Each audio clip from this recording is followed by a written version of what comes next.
Hey,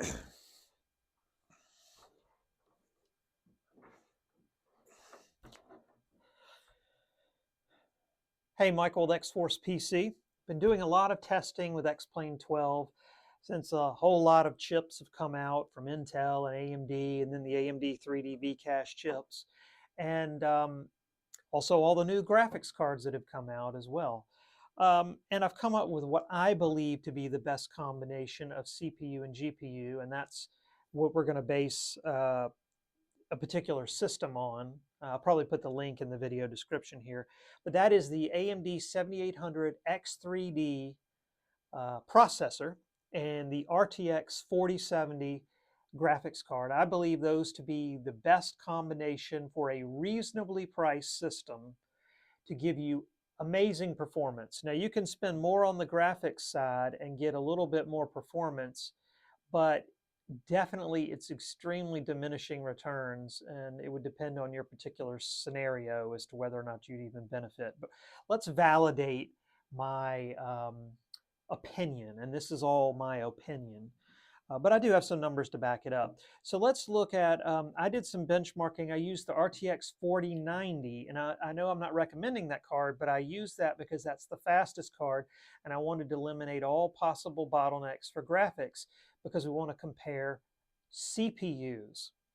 So what I did is ran the included or built-in X-Plane benchmark at various resolutions. And so let's look at 1080p right now. And I know you don't have the raw numbers, but I do here. The 7800X3D at medium 1080p did 87 versus, these are all in frames per second. Whereas the Intel did about 75. And the i7 and the i9 basically perform the same because the i9 has more cores, but you don't need more cores with X-Plane. So that's a good, 15 or so percent, something like that. Now at medium 1080p, excuse me, high setting, high graphics setting, 1080p, single 1080p, we're looking at about 75 for the AMD, and the Intel, we're looking at about 65.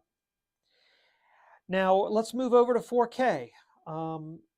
So this is 4 times the number of pixels. And on the AMD, we're looking at around 79 at medium. And on the Intel, around 68 at medium. So again, that's close to 15%. On high 4K, we're looking at about 65 on the AMD and about 56, 57 on the Intel. Similar separation there, 10 to 15%. Now let's go over to triple 1080. So in other words, 3 1080p displays. You've got 3 individual scenes. You got your left and your right and your middle. At medium 1080p, we're looking at about 37 on the AMD and about 32 on the Intel. And again, that is close to 15%. At high 1080p, we're looking at 31 on the AMD and around 27 on the Intel.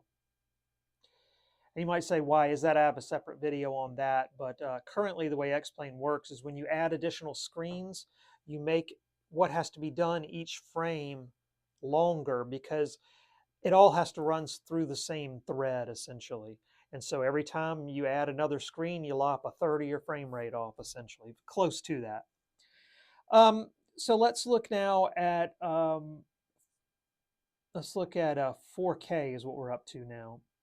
So, I'm sorry, 3x4K. So we've got 3 4K displays, which is extremely difficult to do. And at triple 4K on the AMD, we're looking at about 32 and a half frames per second. And on the Intel, we're looking at about 29 to 30.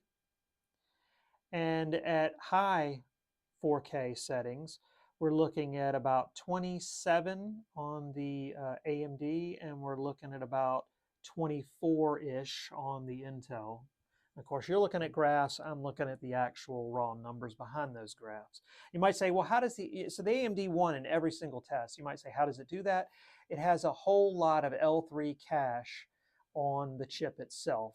2 to 3 times, I forget the exact numbers of what Intel has. So in other words, cache is really fast memory, and it's on the chip itself. So if something is in the cache and it doesn't have to go out to system memory, that instruction can be performed a whole lot more quickly if that can be found in the cache on the die as opposed to having to go out to system memory. And that's how the AMD wins. I think Intel is probably going to have a response to this at some point. So that should solidify the fact that the AMD is the fastest, and it's also the fastest by comparable numbers in Microsoft Flight Sim, about 10 to 15% in Microsoft Flight Sim. And a lot of other gaming it is too, but there can be some variance there. Now let's look at graphics. We've established again that the AMD chip is the fastest. So we're going to use that chip in all of these tests, and we're going to run the tests with the 4070, the card I'm recommending, and also run that against the 4080 and the 4090. Those are steps up, obviously. And at medium 1080, we're looking at about 87 frames per second on all three cards within the margin of error. And at high 1080, we're looking at about 72 to 75. So, there's a couple of frames better on the 4080 and the 4090, but nothing you're really going to notice. And at medium 4K, we're looking at about 78 frames per second on all three. We're within 1 frame per second on all three. And at high 4K, we're within 1 frame per second, all at about 64.7 at high 4K. And again, this is a single 4K. Now, at triple 1080, we're at about 36 to 37 frames per second. We're all within 1 frame per second between the 4070, 4080, and the 4090. At high triple 1080, we're at around 31. We're within 1 frame per second of all three on all three cards. So yet here we have not really found an advantage to go to a 4080 over a 4090 or over a 4070. Now we go to triple 4K medium graphics settings, and we're looking at about 31 to 33. So here we're seeing a little bit of a difference. Now the 4080 and the 4090 were identical at 32.6 frames per second, and the 4070 got 30.9. So it's within about 1.5 frames per second on the 4070, but technically the 4080 is slightly faster, and of course the 4090.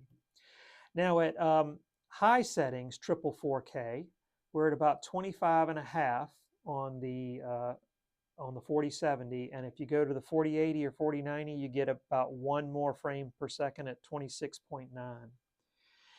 So now this is using the built-in benchmark. I can't say that if you buy some sort of weather add-on or cloud add-on, or you start monkeying around with the clouds, things like that, or you start dragging the anti-aliasing way up.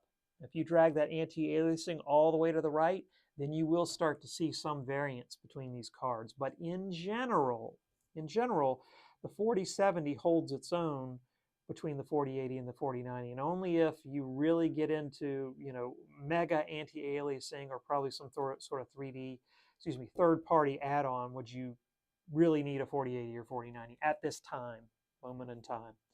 So hopefully that validates to some degree my suggestion for a good, not overly done, not overpriced system for getting amazing performance in X-Plane and Microsoft Flight Sim. And again, that's the 7800X3D, which at this moment in time is unquestionably the fastest processor. And then the 4070 for the graphics, which is obviously not the fastest graphics card, but you can see we get very diminishing returns by spending the extra money on a 4080 or a 4090. So there you go.